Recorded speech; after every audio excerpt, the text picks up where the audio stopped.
di penelitian. Oke, saya coba rekam, Ibu-Ibu. Jadi mata kuliah kita namanya adalah statistik dasar ya, atau atau katakanlah bagaimana cara mengolah data. Oke, Ibu-Ibu, di dalam pengolahan data kita sebenarnya melakukan pengolahan informasi. Ya, informasi yang kita olah itu adalah informasi yang berkenaan dengan angka. Ya, jadi kalau kita menggunakan statistik, maka sesungguhnya kita melakukan pengolahan data menggunakan angka. Ya, karena ada lagi satu lagi pengolahan data yang tidak menggunakan angka atau non angka. Kalau kita menggunakan pengolahan data menggunakan angka, maka penelitian kita itu dinamakan dengan penelitian kuantitatif, ya, penelitian kuantitatif. Tetapi kalau kita menggunakan pengolahan data non angka, maka penelitian kita itu dinamakan dengan penelitian kualitatif. Nah, jadi ada dua penelitian, Ibu-Ibu. Yang pertama, yang menggunakan angka itu adalah penelitian kuantitatif. Yang kedua adalah menggunakan non angka atau huruf lah katakan. Itu dia menggunakan penelitian kualitatif. Ya, itu dia yang pertama.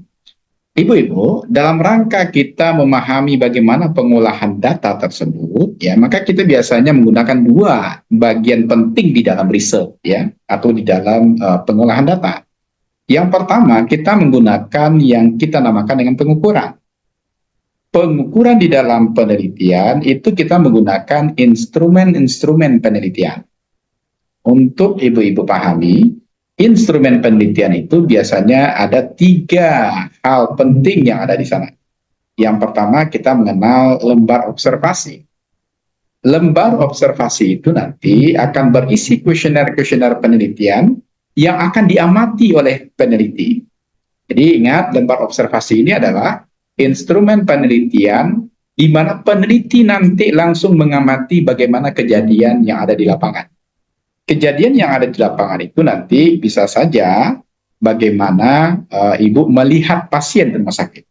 Atau kalau seandainya penelitiannya adalah penelitian komunitas, bagaimana ibu-ibu melihat responden nanti di lapangan. Lapangan itu bisa saja nanti wilayah kerja puskesmas atau di komunitas lainnya. Nah, itu yang pertama, itu lembar observasi. Yang kedua, bisa saja nanti ibu-ibu menyiapkan lembar wawancara atau yang kita kenal dengan borang wawancara. Lembar wawancara itu nanti kita sebagai peneliti mewawancarai responden atau mewawancarai pasien.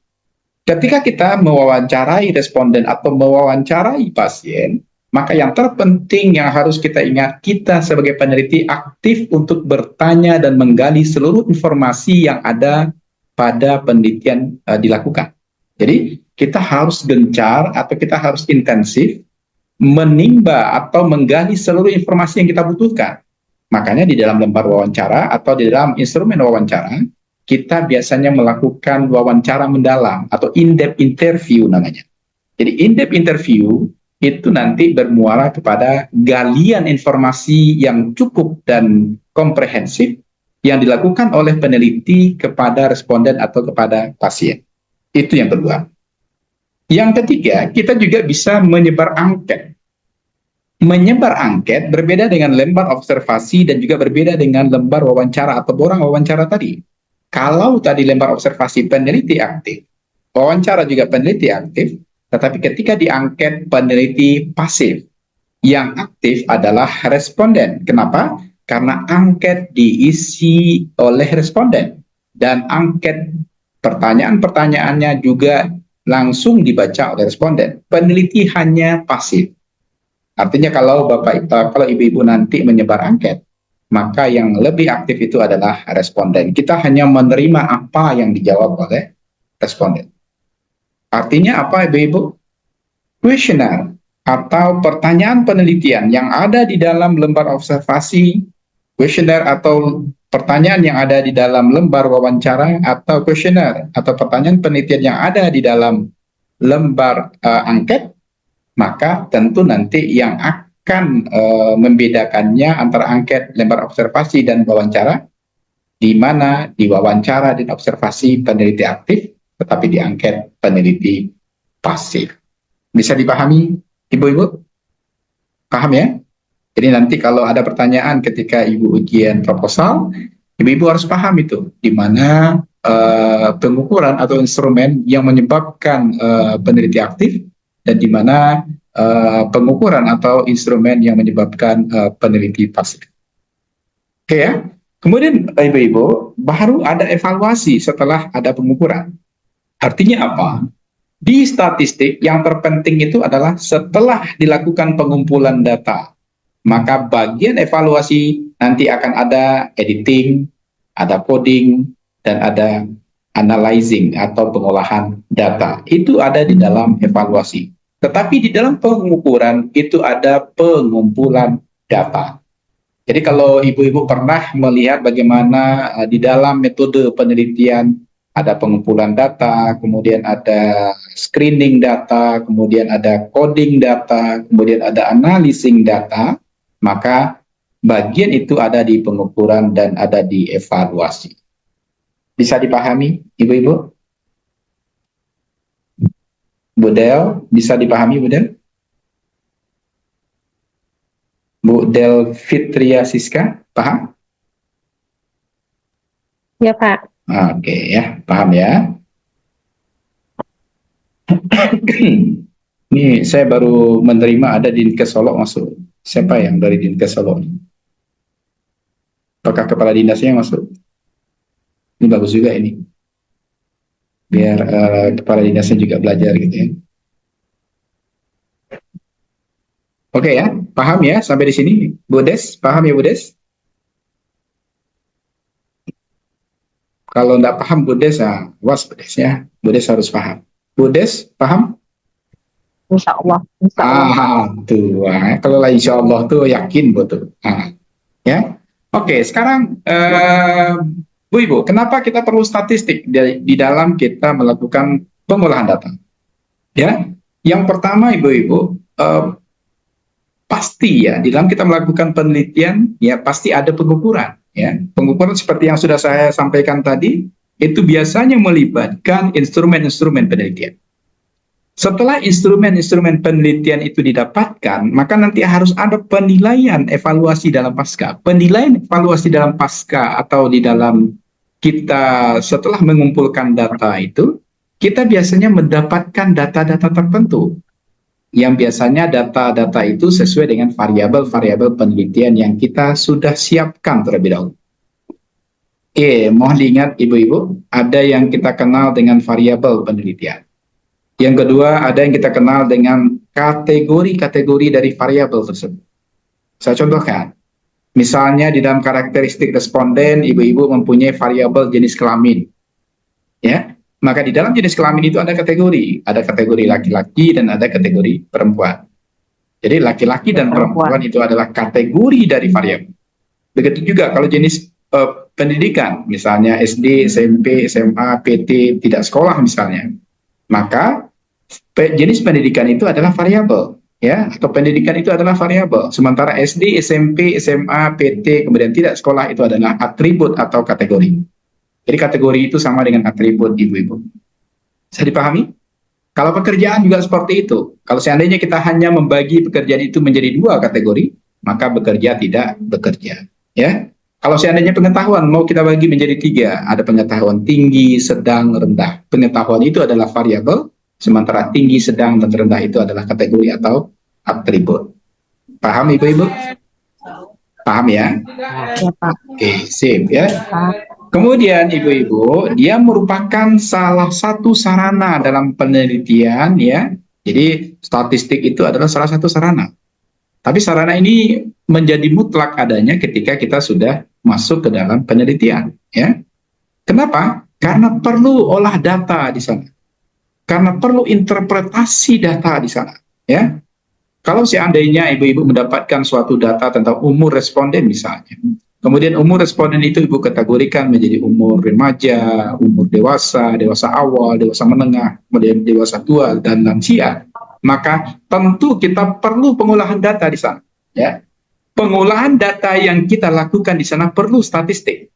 Ya. Kemudian interpretasi dari data yang kita dapatkan itu juga perlu penerjemahan dari hal-hal yang ada di dalam kelompok-kelompok data yang kita lakukan. Ya. Jadi kalau Bapak Ibu sudah bisa menampilkan data dalam bentuk tabular atau tabel, kemudian bisa melihat mana umur dominan misalnya, maka kita bisa menginterpretasikan bahwasanya ternyata responden kita pada umumnya atau dominan mempunyai umur di dalam kategori dewasa awal misalnya. Seperti itu dinamakan dengan interpretasi data. Ya, itu dinamakan dengan interpretasi data. Oke, Ibu-Ibu, maka ketika kita sudah melakukan pengolahan data dan kita juga sudah melakukan interpretasi data, jangan nanti ya hanya berakhir pada angka, ya, tapi beri makna pada setiap hasil perhitungan statistik. Misal, kita sudah mendapatkan misalnya umur responden berada pada dewasa awal. Kita bisa mengkata-katai bahwasanya ternyata di tempat penelitian yang kita lakukan, dominan responden memiliki umur dalam kategori dewasa awal. Ini artinya adalah bla bla bla bla bla. Itu dinamakan dengan interpretasi data yang kita lakukan terhadap tabular atau tabel yang kita bikin di dalam pengolahan data menggunakan statistik. Paham Ibu-Ibu? Ini kalau Ibu-Ibu sudah terbiasa di program ini sangat paham ini, bagaimana menjustifikasi atau menginterpretasi suatu data sehingga data itu hidup dan bisa dibaca, sehingga data yang hidup yang bisa dibaca itu dapat menjadikan kesimpulan awal atau bahkan kesimpulan akhir dari suatu program yang kita lakukan. Paham Ibu-Ibu? Paham? Ini saya nggak dongeng ini Ibu ya. Saya menceritakan ya bagaimana nanti Ibu-Ibu melakukan pengolahan data menggunakan statistik ya. Jadi nanti apa? Ketika pengolahan data sudah komplit Ibu lakukan, interpretasi data Ibu sanggup melakukan, kemudian Ibu bisa membuat suatu kesimpulan atas data yang Ibu kumpulkan, maka ini akan menghasilkan yang dinamakan dengan skripsi nanti. Skripsi inilah nanti yang akan membawa Ibu-Ibu escape, ya, escape Ibu pakai B ya, makanya harus ada kolkolah di sana, escape ya, tak escape ya Bu ya, escape beda lagi. Ibu escape-nya pakai kolkolah ya, escape ya. Paham Ibu? Nah, kalau Ibu tidak bisa menghasilkan suatu skripsi, jangan Ibu berangan-angan jadi escape ya.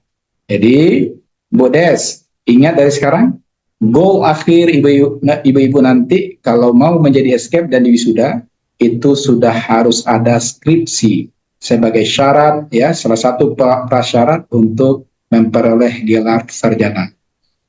Walaupun Ibu tamat seluruh mata kuliah, kalau skripsinya nggak ada, nggak bisa Ibu diwisuda, ya. Nah, jadi artinya apa?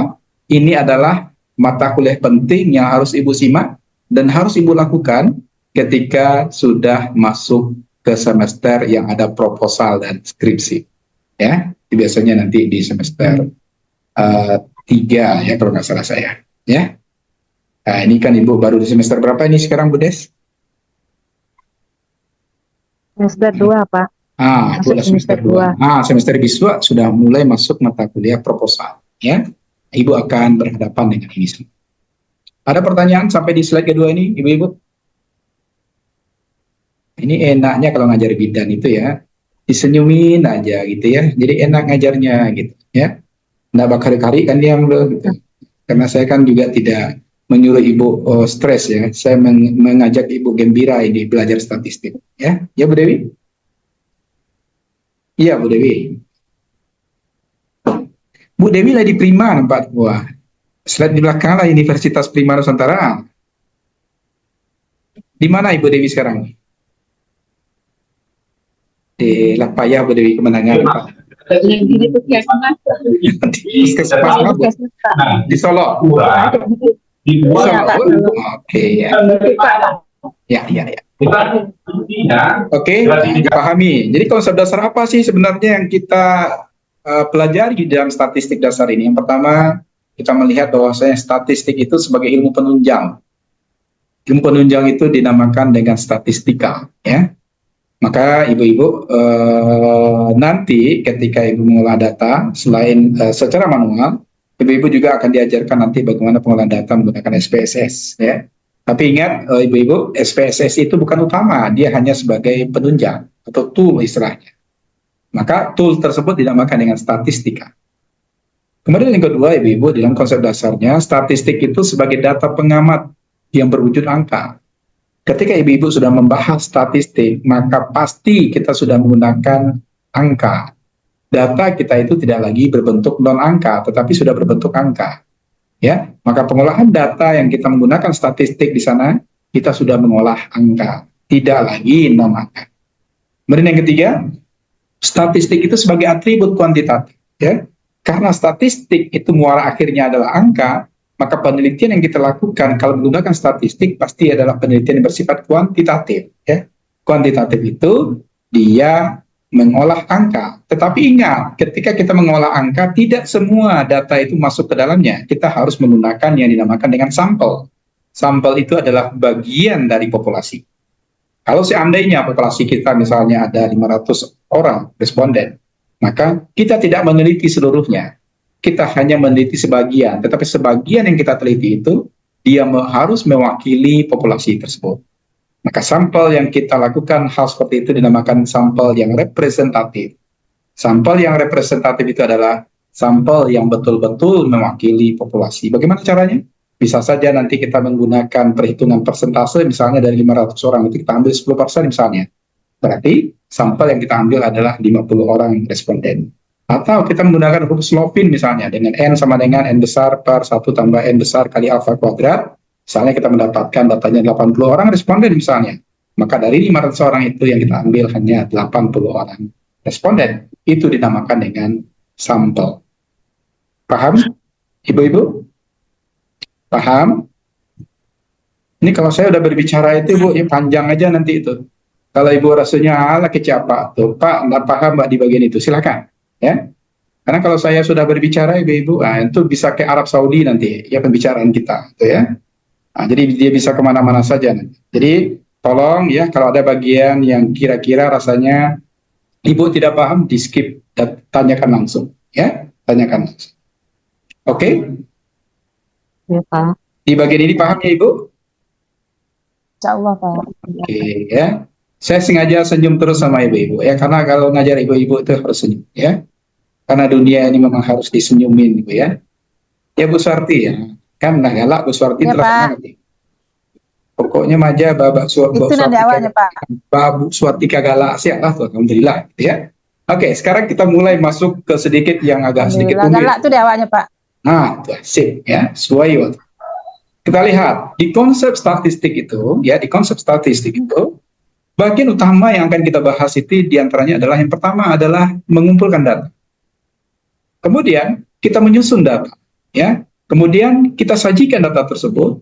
Kemudian kita menganalisis data dengan metode tertentu sesuai dengan nanti apa metode yang akan kita gunakan. Kemudian kita menginterpretasikan hasil yang sudah kita kumpulkan tadi. Ya, ada namanya analisis di sana.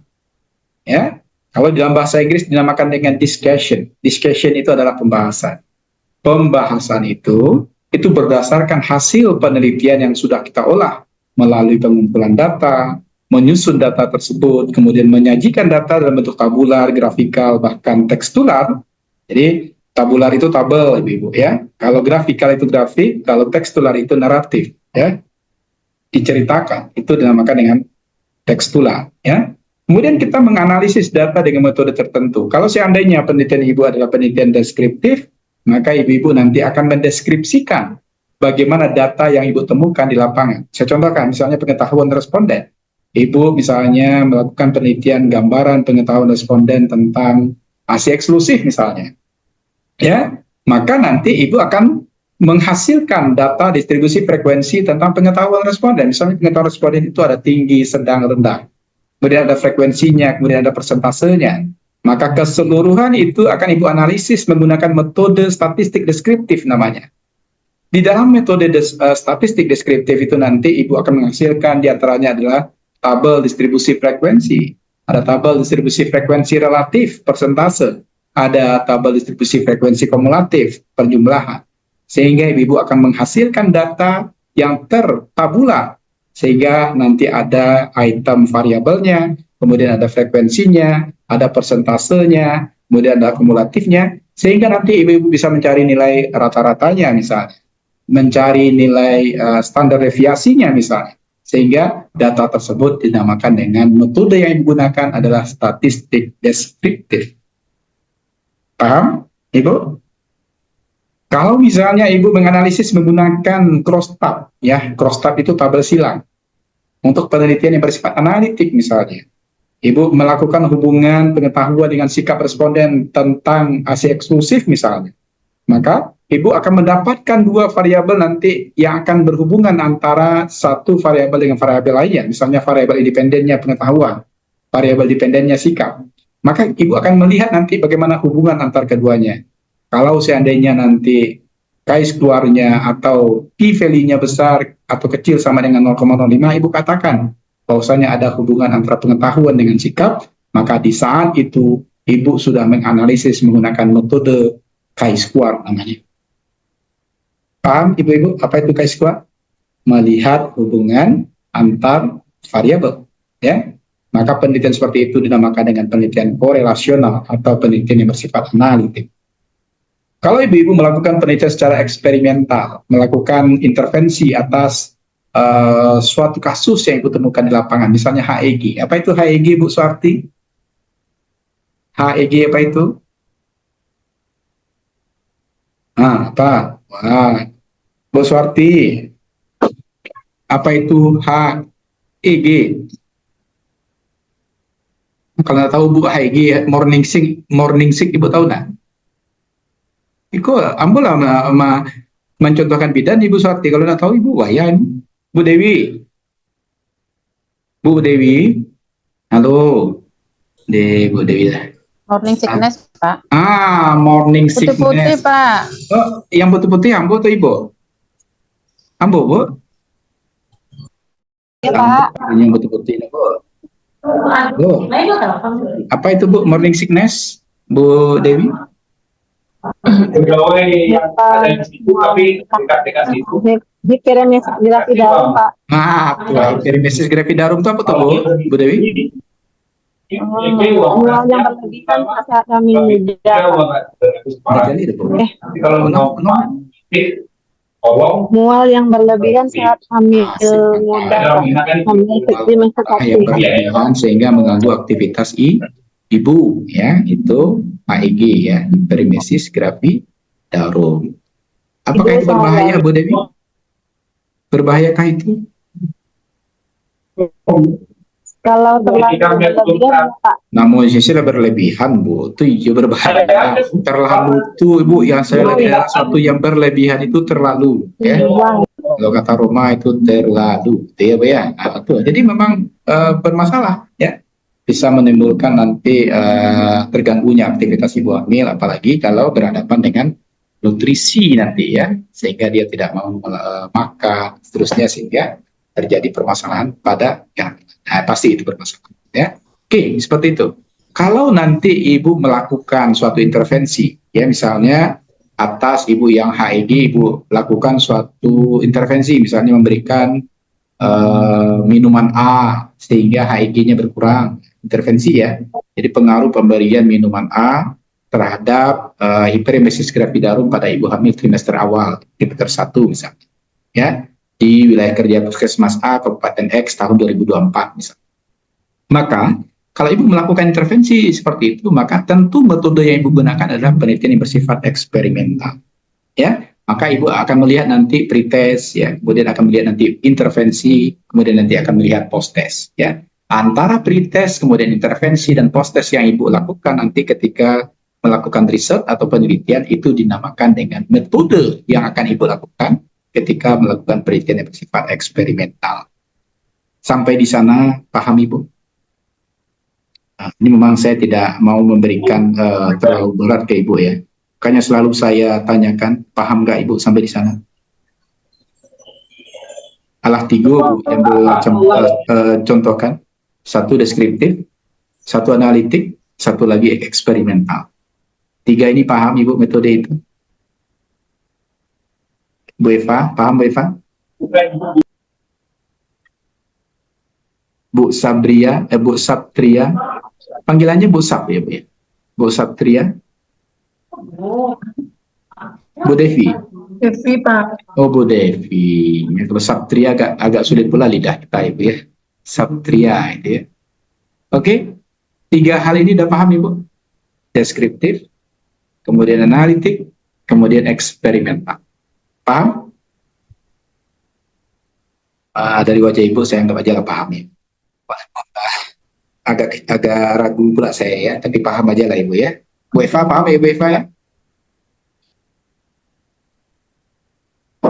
Asal Bu Eva kita buka aja kameranya mau agak paham ya. Oke, Bu. Kemudian kita lanjutkan ya, kita lanjutkan. Di dalam kita melakukan statistik ini yang terdiri dari mengumpulkan data sampai dengan menginterpretasikan data itu, maka kita melewati fase-fase. Fase pertama itu dikenal dengan statistik deskriptif. Ya. Di dalam statistik deskriptif ini dia berkenaan dengan pengumpulan, dia berkenaan dengan pengolahan dan penyajian sebagian atau ya seluruh data atau pengamatan untuk memberikan informasi tanpa mengambil kesimpulan. Perhatikan di sini Ibu-Ibu. Ada kata-kata tanpa mengambil kesimpulan. Itu artinya adalah penelitian yang menggunakan statistik deskriptif itu hanya kesimpulan awal, bukan kesimpulan akhir. Jadi kalau ada judul Ibu, misalnya gambaran pengetahuan Ibu tentang hiperemesis gravidarum, maka kesimpulan yang Ibu dapatkan itu baru kesimpulan awal, belum kesimpulan akhir. Maka kesimpulan awal itu belum boleh dijadikan kesimpulan akhir dalam penelitian. Maka kita tidak boleh mengambil kesimpulan. Maka itu dikatakan tanpa pengambilan kesimpulan. Paham Ibu sampai di sini? Jadi kalau judul Ibu gambaran pengetahuan Ibu hamil tentang hiperemesis gravidarum, maka Ibu tidak boleh mengambil kesimpulan. Ya, tidak boleh mengambil kesimpulan.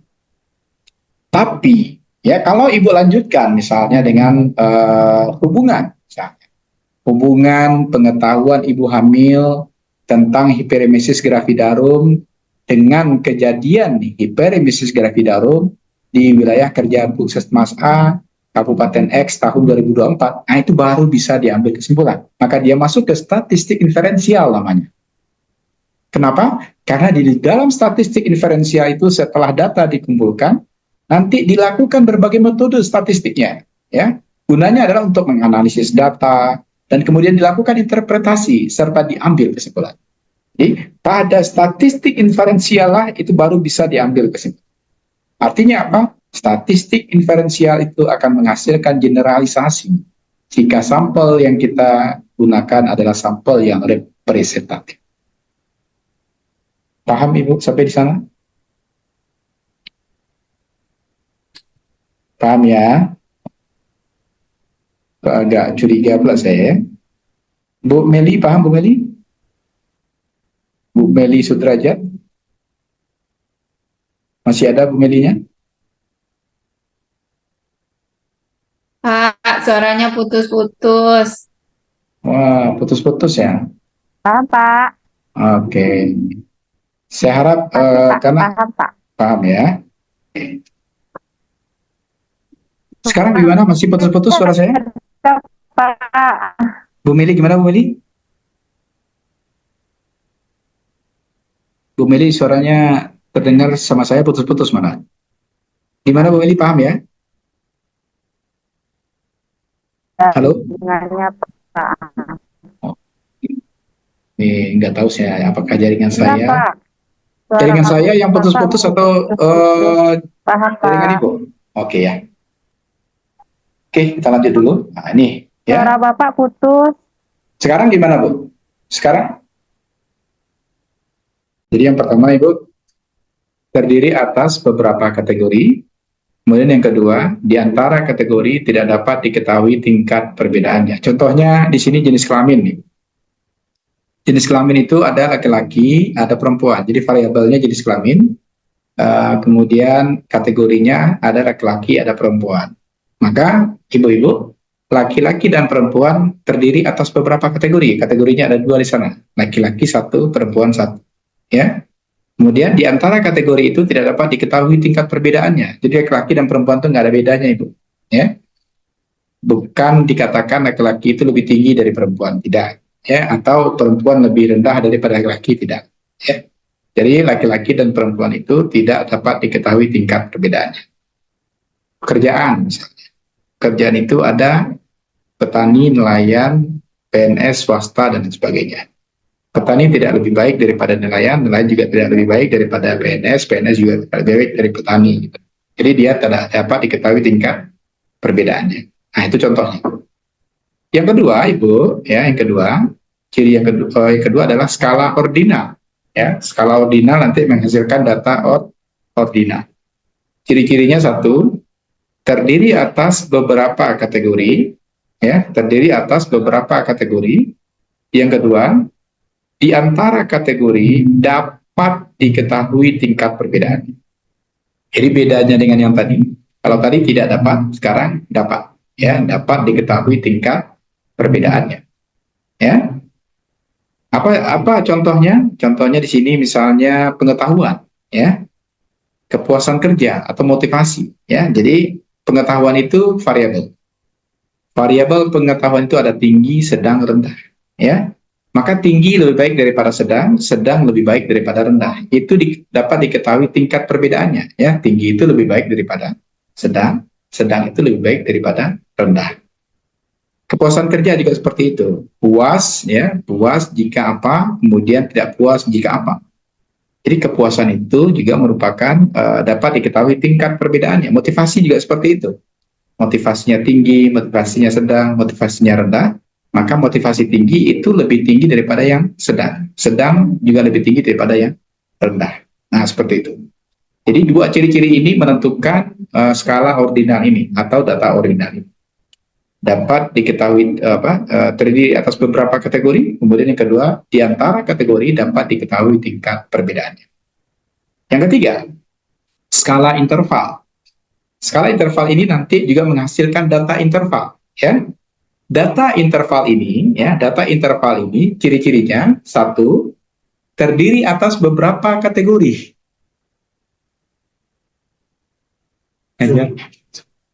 Satu, terdiri atas beberapa kategori. Yang kedua, di antara kategori dapat diketahui tingkat perbedaannya. Ya. Yang ketiga, di antara kategori dapat diketahui besar kelipatannya. Nah, ini ada tiga nih. Jadi tambahan dua tadi, satu dengan dapat diketahui besar kelipatannya.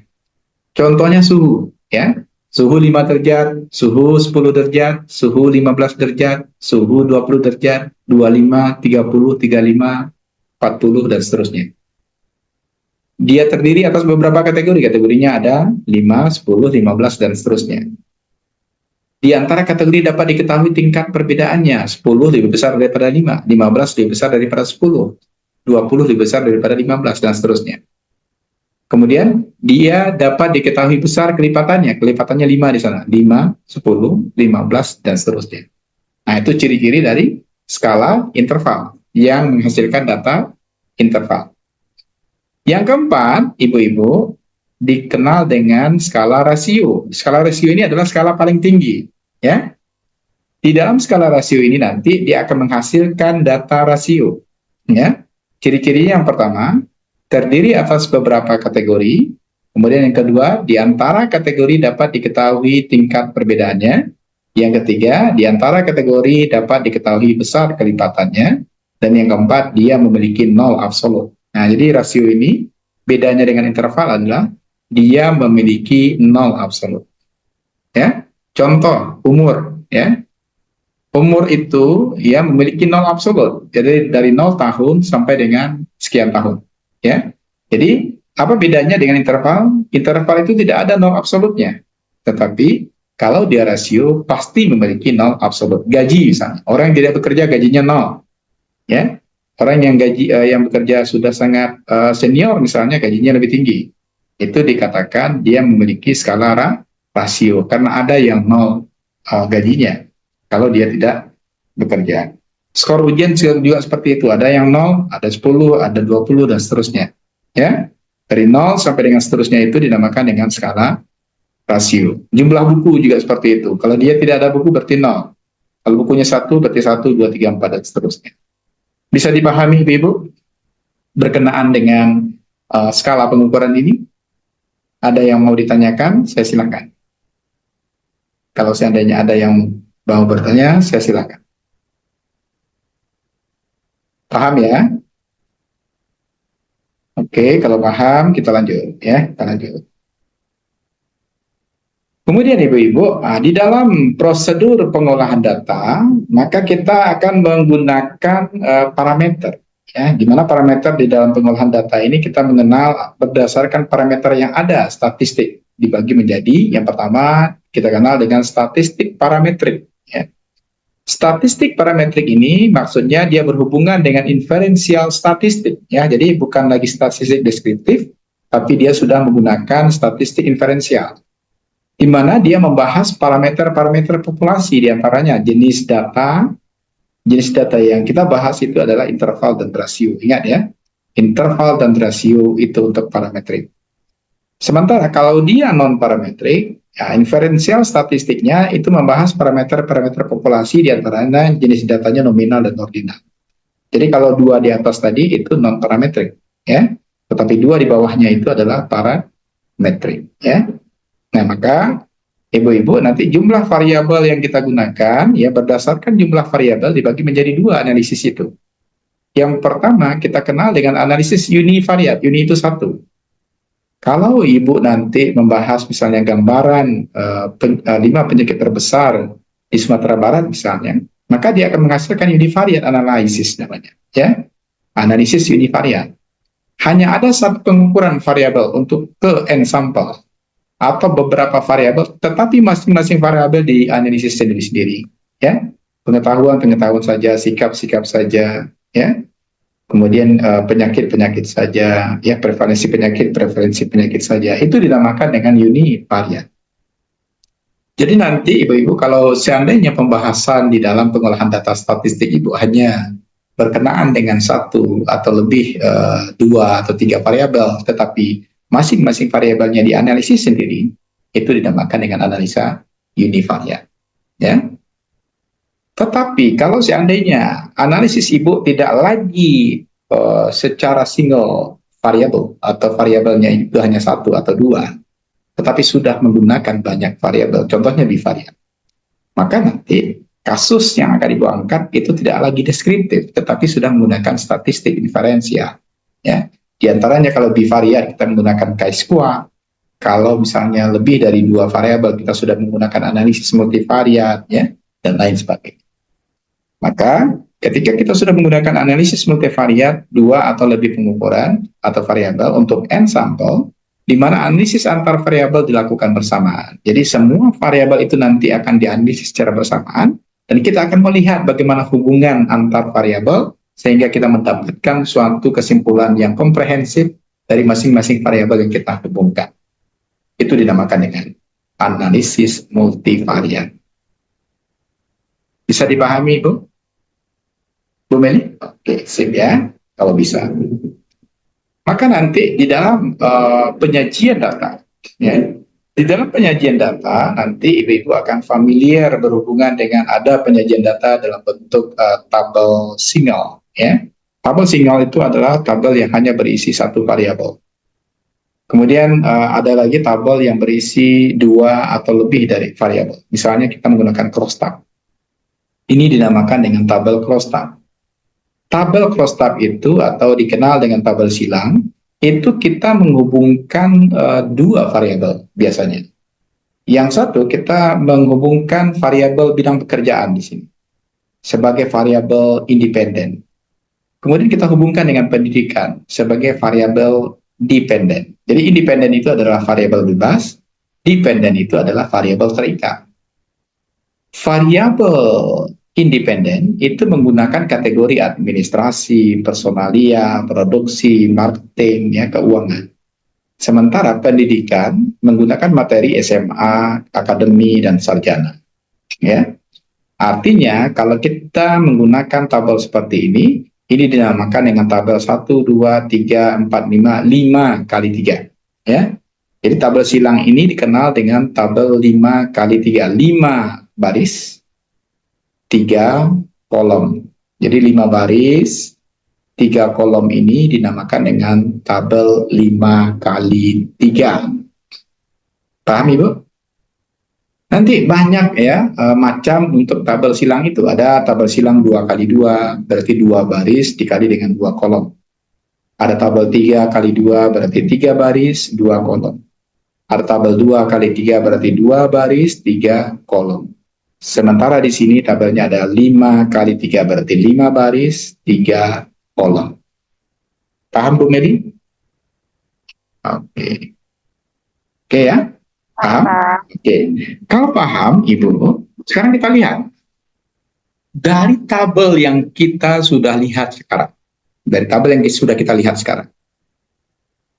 Maka ketika kita melakukan analisis atau kita melakukan discussion di dalam bahasa Inggrisnya atau pembahasan di dalam bahasa Indonesianya, maka yang kita lihat hanya nilai yang dominan dari sekian sampel. Ini sampel kita ada 75 orang.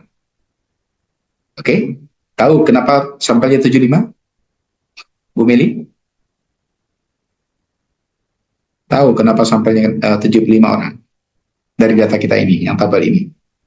Budel? Budel tahu kenapa sampel kita 75 orang? Dari jumlahnya, Pak. Nah, tuh dari jumlahnya, ya. Jadi sampel 75 orang itu dari jumlahnya. Maka, ketika kita dihadapkan kepada tabel seperti ini dalam penyajian, maka kita sudah bisa menangkap. Kesimpulan kita adalah sampel di dalam penelitian kita ini adalah 75 orang responden. Oke, ya, itu yang pertama. Maka, kita mencari mana angka yang paling dominan. Ada 15, ada 8, ada 12, 27, 13. Mana yang paling dominan, Bu Meli? Bu Mel? Malah ya. Marketing, Pak. Ini. Saya bertanya mana angka yang paling dominan, jawaban Bu Meli. 27. Marketing. Nah, ini kan 27, hebat Pak. gitu ya, berarti paham gitu ya. Padahal saya baru mengajak ibu-ibu ya memahami tabel ini ya. Berarti angka yang paling dominan itu 27 karena angka marketing itu bukan angka.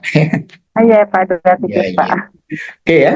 Oke, saya sudah ajarkan ke ibu. Kita ambil angka dominan.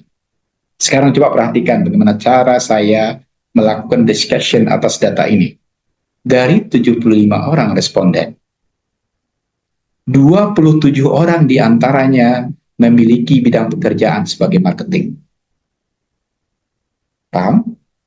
Dan dari 27 orang tersebut, yang memiliki pendidikan SMA sebanyak 2 orang.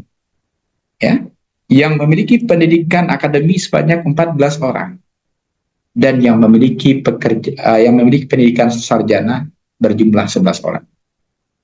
Itulah hasil sesungguhnya dari data yang kita kumpulkan. Ya, kalau Bapak Ibu mau mempresentasekan itu bisa, ya. Contoh 15, 8, 12, 27, 13 itu akan kita presentasikan berdasarkan jumlah responden atau jumlah sampel. Ya, maka 15 per 75 kali 100%, di sini Bapak Ibu akan mendapatkan nilai persentasenya. 8 per 75 dikali 100%, Bapak Ibu akan mendapatkan nilai persentasenya. 12 per 75 kali 100% akan dapatkan persentasenya. Sehingga ketika kita mendapatkan angka persentase dari masing-masing data, maka kaya analisis pembahasan kita. Tidak hanya distribusi frekuensi saja atau proporsi saja, tetapi kita juga bisa menyampaikan bagaimana hasil persentase dari masing-masing data. Paham Ibu? Budel? Budel paham dengan apa yang saya sampaikan? Kalau paham, Pak. Oke, sip. Bu Dewi paham, Bu Dewi?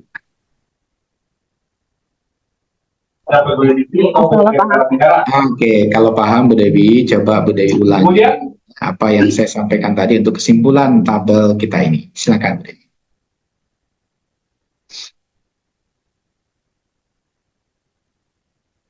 Ayo Bu Dewi.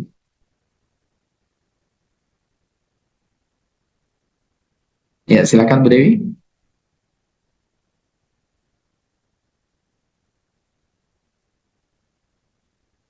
Ya, kita menunggu Bu Dewi. Gimana cara membacanya Bu Dewi? Dari presentasi pendidikan ada 3. Bidangannya itu penjara seumur hidup. Kemudian atau paling tingkat 4 tahun. Bu Dewi sepertinya ada kegiatan ya? Ya, Bu Dewi ada kegiatan ya? Lebih keras suaranya di luar. Ya, ya, coba ditutup aja. Coba Bu Meli. Coba ulangi apa yang sudah saya sampaikan tadi untuk kesimpulan tabel ini. Silakan. ya Pak, dari dari 75 responden, yang paling tingginya itu di bidang pekerjaan marketing, yang SMA-nya 2, Nggak dari begitu. SME-nya 14 Rasanya orang. nggak begitu saya sampaikan tadi. Nah, coba gunakan narasi yang bagus, Bu. Kita akan melakukan pembahasan ini. Nanti Ibu itu yang Ibu ketik di dalam pembahasan nanti. Coba. Coba, gimana Bu Meli? Atau Bu Del, mungkin bisa. Bu Del Fitria. Yang benar ya. Coba.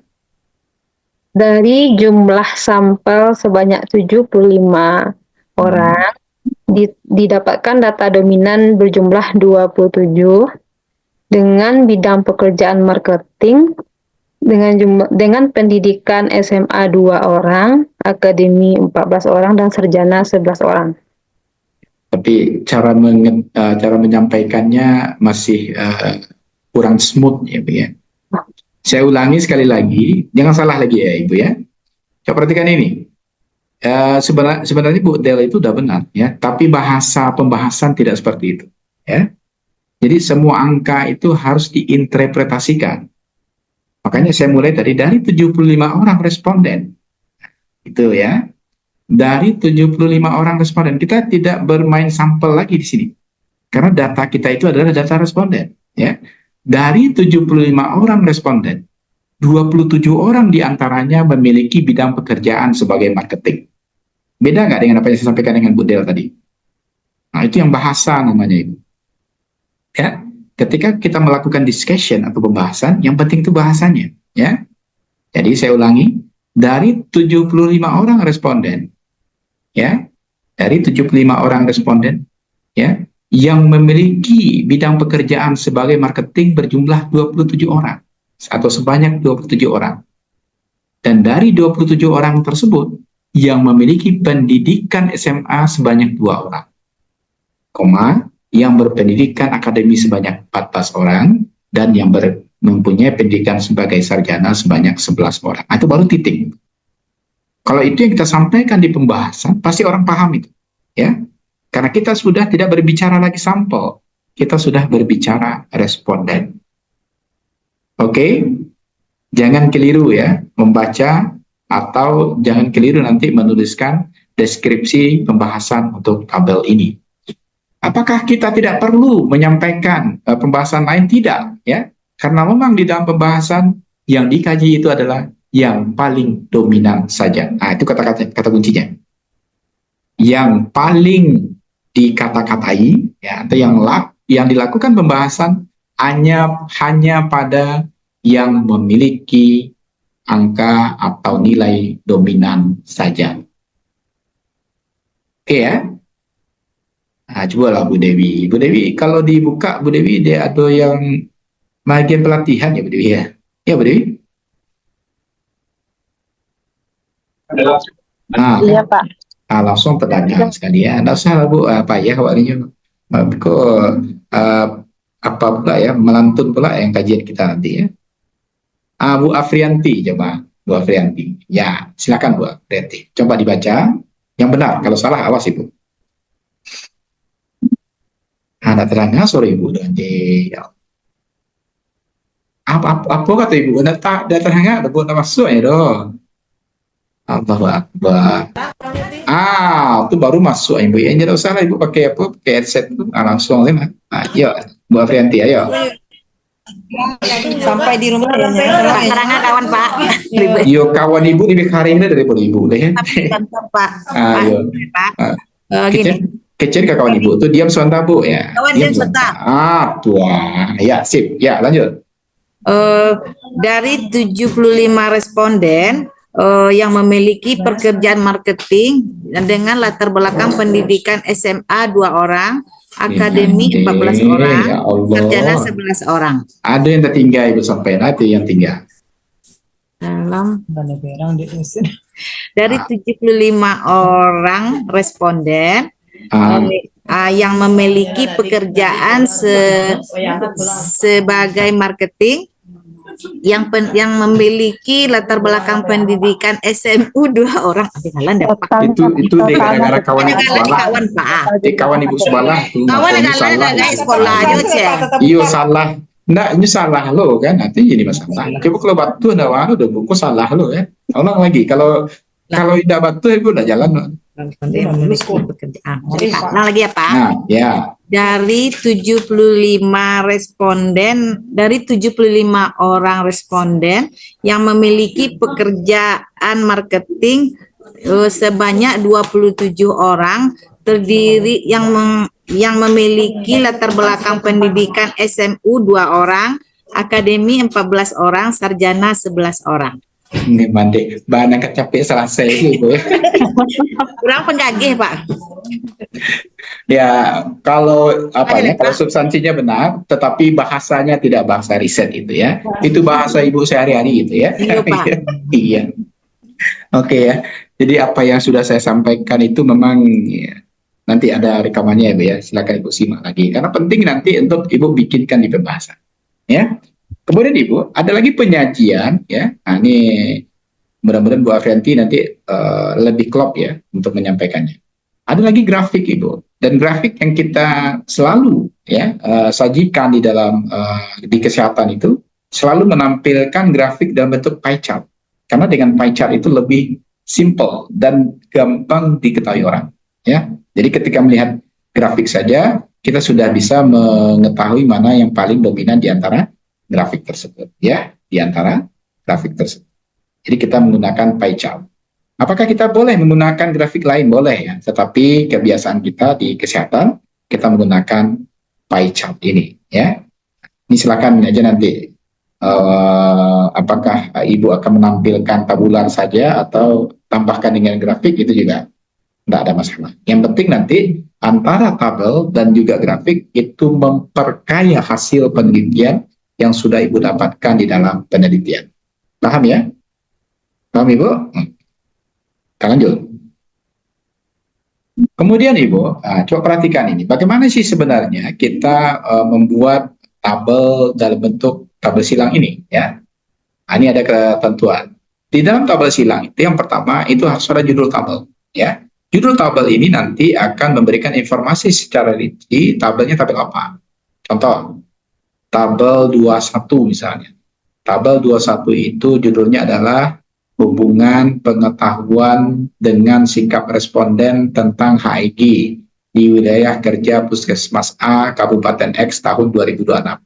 Maka dia memberikan informasi bahwa tabel ini adalah tabel hubungan antara pengetahuan dengan kejadian HIG. Ya, seperti itu.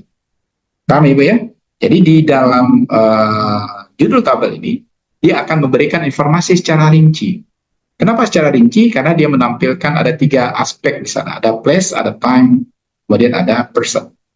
Ya, contoh kalau tabel 21 ya, hubungan pengetahuan dengan sikap responden tentang hiperemesis gravidarum. Kalau hiperemesis gravidarum siapa yang kena itu Bu? Pasti ibu hamil ya, maka personnya adalah ibu hamil. Place-nya di mana? Di wilayah kerja Puskesmas A Kabupaten X. Itu place ya. Tahun 2024 itu adalah time. Nah, jadi kenapa dia dikatakan sebagai tabel ini memberikan informasi secara rinci? Karena memang judul tabel itu nanti akan memberikan informasi secara rinci apa isi di dalamnya. Ya, itu yang pertama. Kemudian ibu-ibu, tabel itu nanti akan berisikan 2 hal. Yang pertama dia akan mengisi kolom itu ke bawah. Ya. Kemudian dia juga akan mengisi baris itu ke samping, ya. Maka tadi kita sudah sampaikan, kalau seperti ini tabel berapa kali berapa Bu Satria? Ya, ini tabel berapa kali berapa ini, Bu Meli?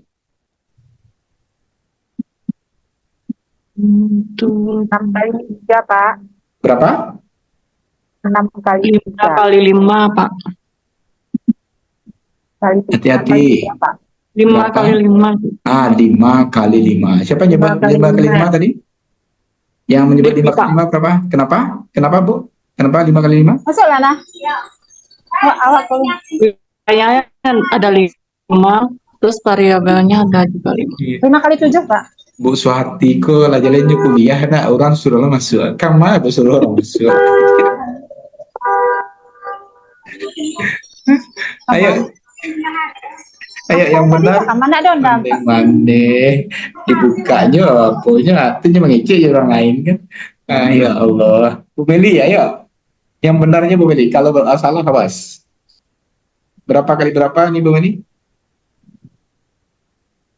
Jadi yang pertama baris ya, bawah kalinya kolom. Nah, barisnya berapa? Bu Meli Sudrajat, nah, berapa barisnya? Kalau salah awas Ibu. Barisnya ada 5, Pak. 5. Kolomnya berapa? Kolomnya ada 3, Pak. Sama 3 Bu Meli. Ya 5. Allah. 5 lalu 3. Astagfirullahaladzim. Ya Allah. Berarti tabel kita berapa ini? 5 kali 5. Berarti tabel kita 5 kali 5. Ya. Tabel kita 5 kali 5. Oke ya. Itu cara pemahamannya. Apakah mungkin tabel ini lebih dari 5? Mungkin saja. Ya. Mungkin saja. Ya, itu tergantung nanti kategori di dalam variabel penelitian kita. Tapi kebiasaan kita, ibu-ibu di kesehatan, itu selalu menyimpelkan tabel. Ya. Contoh, pengetahuan. Kita hanya mengkategorikan paling besar 3. Ya. Apalagi sikap itu biasanya kita mengkategorikan hanya 2. Ya. Kemudian yang lain kita simpelkan sesungguhnya, tidak sebanyak ini. Ya. Karena kalau semakin banyak, itu pengolahan datanya juga akan semakin rumit. Ya. Akan semakin rumit. Itu ya, Ibu. Lanjutkan. Ini cara kita membuat grafik, Ibu. Ya. Jadi grafik itu, ya, contoh grafik yang ini tadi. Nah, ini nanti akan ada judul grafik, misalnya ini pekerjaan, berarti grafik 31 biasanya di bawah ya, grafik 31 bidang pekerjaan responden. Ya, dia akan memberikan informasi tentang grafiknya. Ya, maka sini dia akan memberikan informasi dengan benar dan cepat, tetapi tidak rinci. Kalau kita bandingkan dengan tabel, maka yang lebih rinci itu adalah tabel. Ya, kemudian syaratnya. Yang pertama adalah pemilihan sumbu, ya, sumbu tegak dan sumbu datar itu harus dipastikan, kecuali grafiknya grafik pie tadi, ya, terlingkar. Kemudian nanti akan ada penetapan skala, skalanya itu bisa skala biasa, bisa skala logaritmik, ya, atau logaritma, atau skala lain yang dibutuhkan. Kalau misalnya kita melihat ada deret ukur dan deret hitung itu biasanya skalanya kita menggunakan skala linear, ya, garis lurus.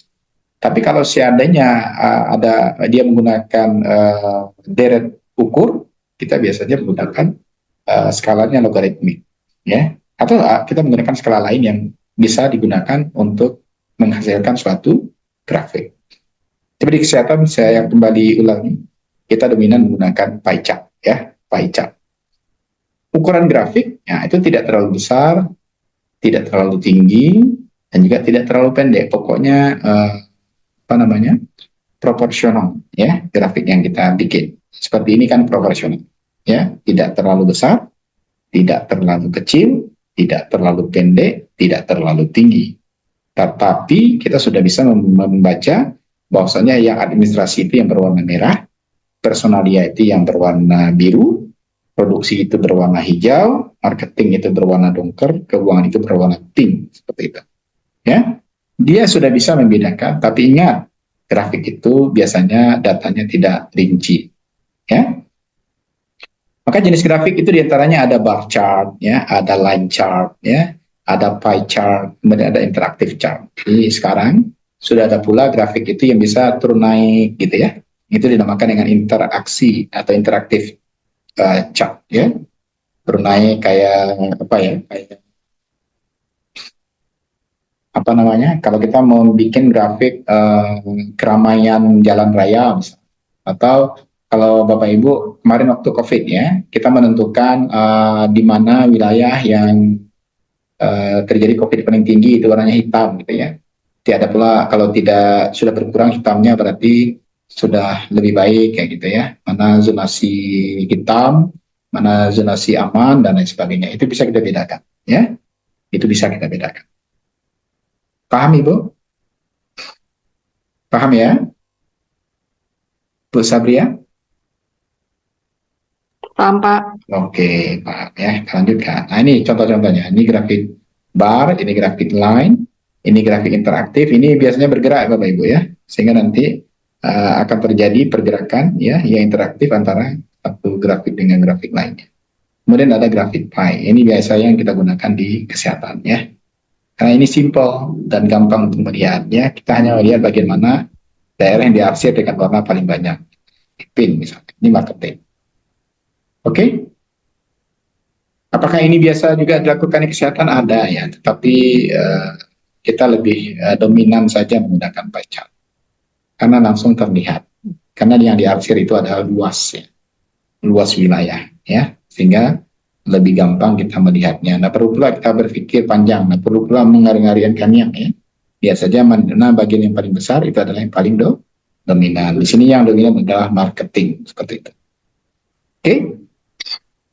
Maka Bapak Ibu, yang akan kita mencoba berlatih mungkin di pertemuan kita yang kedua nanti adalah kita akan membuat tabel distribusi frekuensi, di mana frekuensi itu adalah banyak data untuk satu kelompok atau klasifikasi.